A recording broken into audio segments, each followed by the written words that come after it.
आज हम लोग पढ़ेंगे पाइप एंड सिस्टर्न।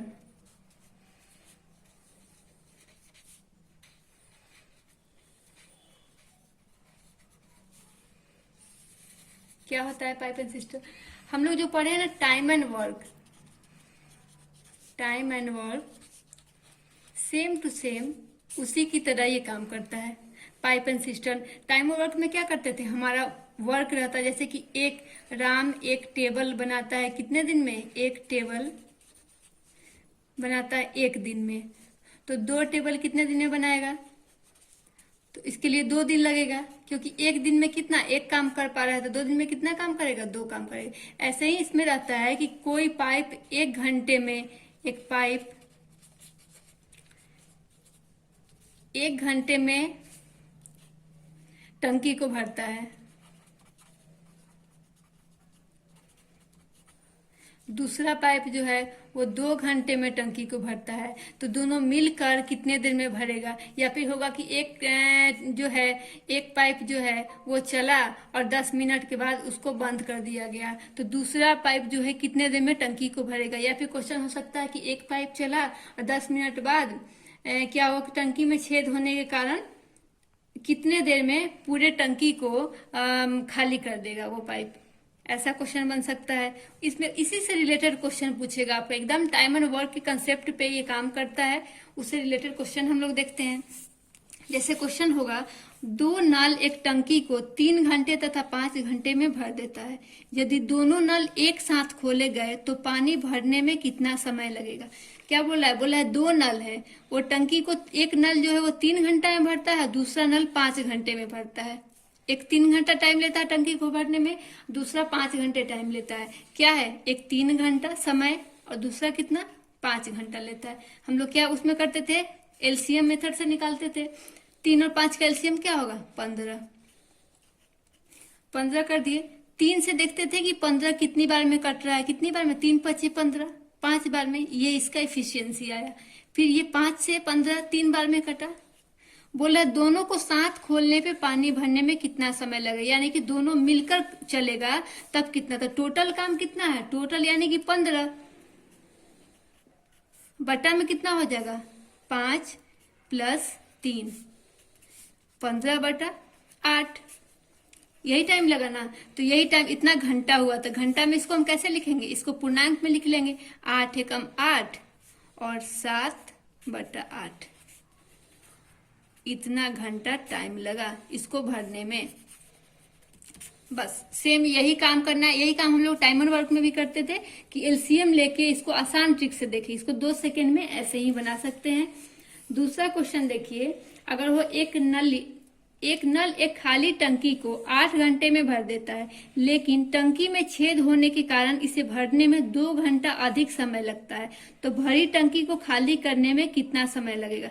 एक जो नल है उसको खोलने पर टंकी को 8 घंटे टाइम लेता है वो भरने में, फुल करने में, लेकिन उसमें एक छेद है, उस टंकी में छेद है, छेद के कारण इसे 2 घंटा अधिक टाइम लग जाता है। इसका टाइम तो टोटल 8 घंटा लगता है, लेकिन टंकी में जो छेद होने के कारण इसको 2 घंटा अधिक टाइम लग रहा है। तो कितना टाइम लग रहा है, इसको 10 घंटा टाइम लग रहा है। तो मान लिए कि पहले लग रहा था बिना, पहले इसका तो इफिशियंसी कितना है कि 8 घंटा लग रहा था, मान लिए 8। अब कितना घंटा लग रहा है, छेद होने के कारण 10 घंटा लग रहा है। 8 और 10 का एलसीएम लेंगे तो कितना आ जाएगा, 8 10 का एलसीएम आ जाएगा 40। 40 कट जाएगा। बड़ा फैक्टर लेते हैं, लेकिन दोनों कॉमन ऐसा ही जो दोनों से कटे, यही होता है ना एलसीएम में। 10 चौका 40 और 8 पचे 40, कितना हुआ, 8 4 सॉरी 8 पचे 40, 8 पचे 40 और 10 चौका 40, तो 5 4 कितना 9, तो टोटल कितना 40/9 आ गया हमारा। बोल रहा है इसमें, इसका ऑप्शन है, ए में है 15, बी 20, सी 24 और डी 40। बोल रहा है कि छेद होने के कारण इसे भरने में 2 घंटा अधिक समय लगता है, तो भरी टंकी को खाली करने में कितना समय लगेगा। तो भरी टंकी का क्या मतलब है, भरी टंकी पूरा तो यही है 40, तो 40 घंटा टाइम उसको लग जाएगा।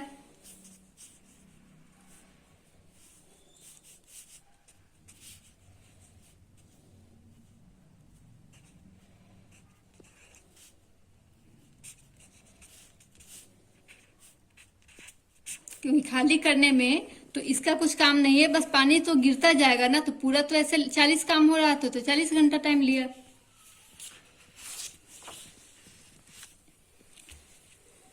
एक पाइप किसी पानी की टंकी को एक अन्य पाइप की तुलना में 3 गुना तेजी से भरता है। यदि दोनों पाइप खोलकर टंकी को भरने में 36 मिनट टाइम लगता है, तो धीमी गति से पाइप खाली टंकी को कितने समय में भरेगा। बोल रहा है कि एक टंकी एक अन्य की तुलना में 3 गुना तेजी से काम करता है। एक का एफिशिएंसी जो है दूसरे से 3 गुना है। मान लिए कि हम ए है और ये बी है, इफिशियंसी दिया हुआ है दोनों का। तो एक का अगर 1 है तो बी का कितना हो जाएगा, 3 गुना है, तो ये 3 हो गया। बोल रहा है कि 36 मिनट टाइम लगता है। दोनों को खोलने पे धीमी गति से पाइप कितने देर में भरेगा। दोनों को साथ में खोल रहा है तो 36 मिनट टाइम लग रहा है। तो दोनों का एफिशिएंसी कितना हो गया, यहाँ 1 हो गया, सही है। ये कितना टाइम लग रहा है दोनों को करने पे, 36। तो ठीक है 36। दोनों मिलके काम कर रहा है, तो 1 और 3 मिलके कितना हो गया, 4 गुना 36 कितना आया, 144। क्या है ये, टंकी की कैपेसिटी है।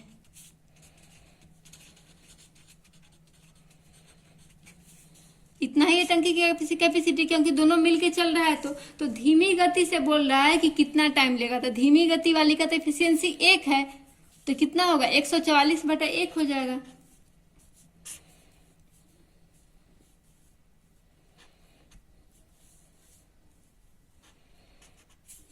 एक 144/1 का मतलब क्या हुआ, अगर इस यहाँ पे जो है घंटा और मिनट में दिया हुआ है टाइम, तो 144 मिनट ये आया। तो इसको कितना 120 मिनट अगर हो जाता तो 2 घंटा इसका, बाकी कितना 24 मिनट इधर बच गया। तो क्या हुआ, 2 घंटा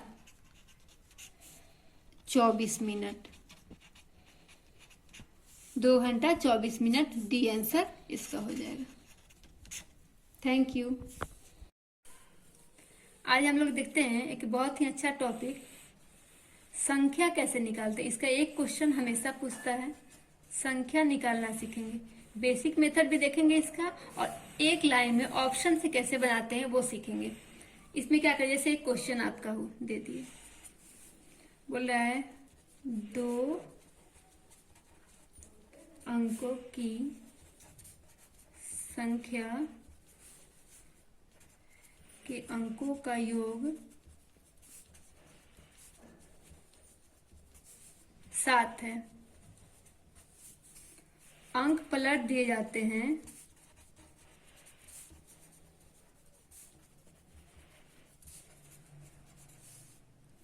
तो नई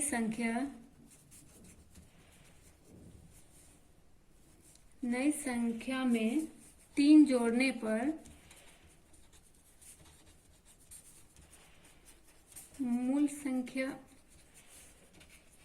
की 4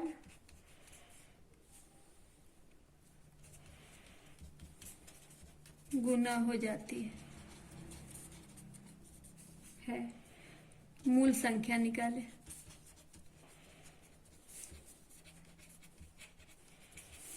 इसमें ए में ऑप्शन है इसका 34, बी ऑप्शन है 61, सी है 25, डी है 16 और ई है 52। इसमें क्या कर रहा है, बोला है 2 अंकों की संख्या के अंकों का योग 7 है। अंकों का हम लोग बेसिक मेथड से पहले इसको देखते हैं कैसे करते हैं। 2 अंकों की संख्या है, संख्यों में अंकों का योग 7 है, तो हम लोग पहली संख्या मान लिए कि x, पहली संख्या बराबर x और दूसरी संख्या बराबर y। तो बोल रहा है दोनों संख्या में अंकों का योग 7 है, तो लिख सकते हैं x प्लस y बराबर 7। बोल रहा है कि अंक पलट दिए जाते हैं तो नई संख्या में 3 जोड़ने पर मूल संख्या की 4 गुना हो जाती है। अंक दोनों अंकों को पलट दिया जाता है, x की जगह पे y को और y की जगह पे x को रखने पे क्या होता है, तो नई संख्या में 3 जोड़ने पे, तो अगर हम पलट दे तो क्या होगा, संख्या हमारा 10x प्लस y बनेगा। तो हम 10x नहीं लिख के हम लिखेंगे 10y प्लस x बराबर, तो नई संख्या में 3 जोड़ने पर प्लस 3 और करते हैं 3, मूल संख्या की 4 गुनी हो जाती है। मूल संख्या कौन सा हमारा होगा 10x प्लस वाई इंटू 4। यही होता है बेसिक मेथड। इसको अभी हम ऑप्शन से बताएंगे। तो इसको लिखेंगे 10y प्लस एक्स प्लस 3 बराबर 4 से गुना करेंगे 40x प्लस 4y। अब क्या करेंगे x वाले को x के साथ, y को y के साथ, तो 10y में से 4y माइनस आया इधर बराबर, इधर तो कितना हो गया 6y और प्लस x है 40 इधर माइनस में आएगा तो माइनस कितना 39x प्लस 3 है तो बराबर किधर आया तो -3। 3 कॉमन लेके इसको कम कर देते हैं, थोड़ा छोटा कर देते हैं। 3 कॉमन लेके क्या हो जाएगा 3 दूनी 6 होता है 2y माइनस 1 13 39 बराबर कितना -1 हो गया। ये हमारा आया सेकेंड इक्वेशन। इतना लंबा हम लोग जाते हैं ना। ये हमारा फर्स्ट इक्वेशन। 1 और 2 को सॉल्व करते हैं तो x प्लस वाई बराबर 7 है, यही है। तो क्या करते हैं x और y को काटते हैं। तो कैसे काटेंगे, यहाँ 2y है यहाँ y है तो इसमें 2 से हम गुना करेंगे तो क्या हो जाएगा 2x प्लस 2y बराबर 14। चिन्ह बदल देंगे माइनस माइनस और माइनस, 2y से 2y कट गया, -2x और -3x क्या आ जाएगा -15x बराबर कितना, यहाँ -14 और -3, 14 और 3 17 -17।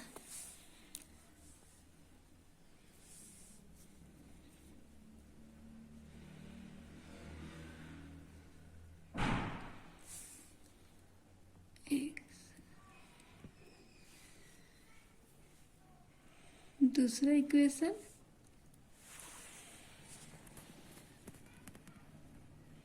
-1, सॉरी 14 और 1 15 होगा ना, यहाँ 15। x बराबर क्या हो जाएगा माइनस से माइनस और 15 से 15 कैंसिल, x बराबर 1। तो y बराबर वैल्यू निकाल लेंगे इससे x प्लस वाई से, तो x का बदले 1 प्लस वाई बराबर कितना 7, तो y बराबर कितना आ जाएगा 6।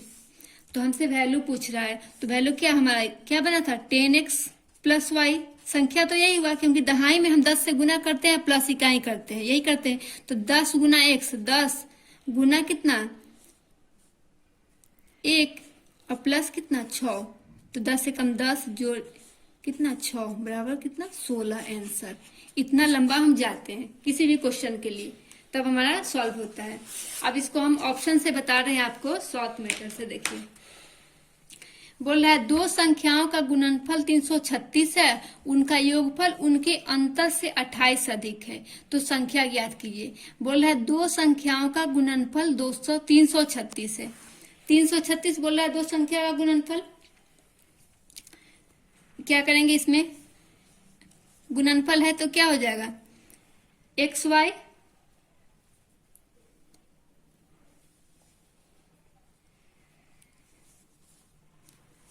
उनका योगफल उनके अंतर से 28 से अधिक है। तो योगफल क्या होगा किसी भी संख्या का, एक्स वाई बराबर एक्स माइनस वाई उनके योगफल से उनका योगफल उनके अंतर से 28 अधिक है। अंतर से 28 अधिक है यानी कि अंतर में कितना जोड़ेंगे, अंतर में हम लोग 28 जोड़ेंगे।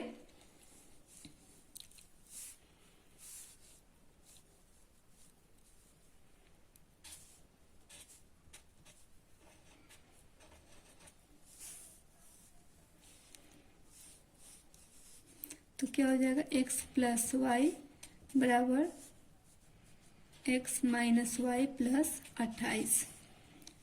इधर प्लस में और इधर माइनस में आ जाएगा तो कट जाता है, इसलिए इधर ही काट देते हैं। x से x कट गया, y इधर आ गया प्लस में तो 2y हो गया बराबर कितना 28।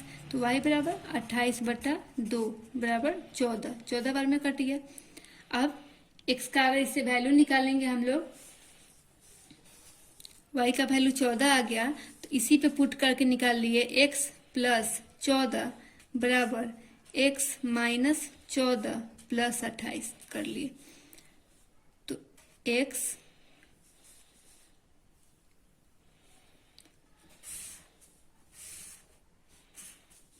या फिर इसको रहने दीजिए। बोल रहा है दोनों का गुणनफल कितना है, 336 है। 336 गुणन 1 14 हमारा आ गया। तो दूसरा संख्या क्या होगा, 336 अब बटा 14। 14 से काटेंगे, 14 दूनी 28, 2 बार में। और क्या बचा यहाँ, 2 3 5, 5 पर 6, 14, 14 3 42, 14 चौका 56, 24। तो पहली संख्या 14 और 24, तो 24 और 14 ऑप्शन में है, हमारा डी आंसर हो गया। ऐसे ही बोल रहा है किसी दो अंकों की संख्या एवं संख्या के अंकों को परस्पर बदलने पर प्राप्त संख्या का योग 110 है। तो संख्या ज्ञात करिए, जबकि संख्या का अंतर 4 है। ऑप्शन से देखिए इसको, बोल रहा है संख्या का अंतर 4 है। तो सब में चेक करेंगे किसमें अंतर 4 है। तो 8 और 3 में अंतर कितने का है, 5 का है। तो ये तो पहले ही कैंसिल, ये नहीं होगा। 7 और 3 में कितने का अंतर है, 4 का, ये हो सकता है। 8 4 में अंतर है, 4 का हो सकता है। 8 4 में अंतर है, 4 का, ये भी हो सकता है। तो ये वाला कंडीशन हो गया अप्लाई। अब पहले कंडीशन देखते हैं, किसी दो अंकों की संख्या एवं संख्या के अंकों को परस्पर बदलने पर प्राप्त संख्या का योगफल 110 है। तो बोल रहा है कि 110 है, यानी कि ये संख्या और ये जो 84 बन रहा है, ये अगर हम 48 लिखते, बोला है परस्पर बदलने के लिए संख्या का अंक, तो दोनों का योग जो है 110 है। तो दोनों जोड़ के हमको 110 आना चाहिए। तो यहीं पे चेक कर लेते हैं, 8 4 12, ये तो पहले ही 2 आ गया, यहाँ तो 0 हमको चाहिए, तो ये भी नहीं होगा। इसमें देखते हैं, ये 48 है, ये भी तो फिर 84 बनेगा, तो इसमें भी तो 8 4 12 आ गया, तो ये भी नहीं होगा। 73 है, फिर इसमें क्या जुटेगा, 37 उलट के, तो 7 3 10, ये हो सकता है हमारा। 7 3 10 1 11, 110, तो बी हमारा आंसर हो गया। बोल रहा है एक कक्षा में लड़कियों की संख्या लड़कों की संख्या से 5 गुनी है। निम्नलिखित में से कौन सी संख्या कुल बच्चों की संख्या नहीं हो सकती। इसमें बोल रहा है कौन सी संख्या एक नहीं हो सकती है। एक कक्षा में लड़कियों की संख्या लड़कों की संख्या से 5 गुनी है। तो अगर बॉयज x है तो गर्ल्स कितना हो गया, 5x। निम्नलिखित में से कौन सी संख्या कुल बच्चों की संख्या नहीं हो सकती है। तो कुल बच्चों की संख्या क्या हो जाएगा, टोटल तो हमारा कितना बना, टोटल हमारा 6x, यानी कि कोई भी जो वैल्यू होगा इसमें से वो 6 से हमारा कटना चाहिए, तभी तो हमारा वैल्यू निकल पाएगा टोटल। तो कौन सा कट रहा है कौन नहीं कट रहा है ये देखना है हमको। तो 6 से क्या कट रहा है, ये 6 से 35 कट रहा है, 35 नहीं कटेगा। 6 7 42 कट जाएगा, 6 9 54 कट जाएगा, 6 5 30 कट जाएगा, 6 चौका 24 कट जाएगा। तो 6 ये 35 नहीं कटेगा। कटने वाला इसलिए देख रहे हैं क्योंकि ये अगर नहीं भी कटता तो ऑप्शन हो सकता था, क्योंकि इसमें x का वैल्यू निकलेगा, तब उसके बाद बच्चों की संख्या निकलेगा। लेकिन यहाँ 35/6 करेंगे हम, तभी तो x का वैल्यू, यही x का वैल्यू होगा। तो 35/6 को कभी भी ये आएगा तो ये पूर्णांक में आएगा या फिर दशमलव में आएगा। 6 5 30, 6 8 48, 36 18, ऐसे। तो दशमलव में बच्चों की संख्या नहीं हो सकती ना, कभी भी पॉइंट में या फिर पूर्णांक में, भिन्न में किसी भी बच्चों की, गर्ल्स और बॉयज की संख्या नहीं हो सकती। बॉयज या गर्ल्स की संख्या एकदम परफेक्ट ही नंबर, कोई भी नंबर होगा सीधा। इसमें दशमलव या फिर भिन्न या फिर बट्टा ये नहीं हो सकता। इसलिए पहले ही हमारा ये ऑप्शन कट गया 35, क्योंकि 35 में 6 से भाग लगाएंगे तो हमारा दशमलव में आएगा। इसलिए पहले ही ऑप्शन से देख लिए कि ये आंसर हमारा 35A हो जाएगा, ए आंसर। Thank you.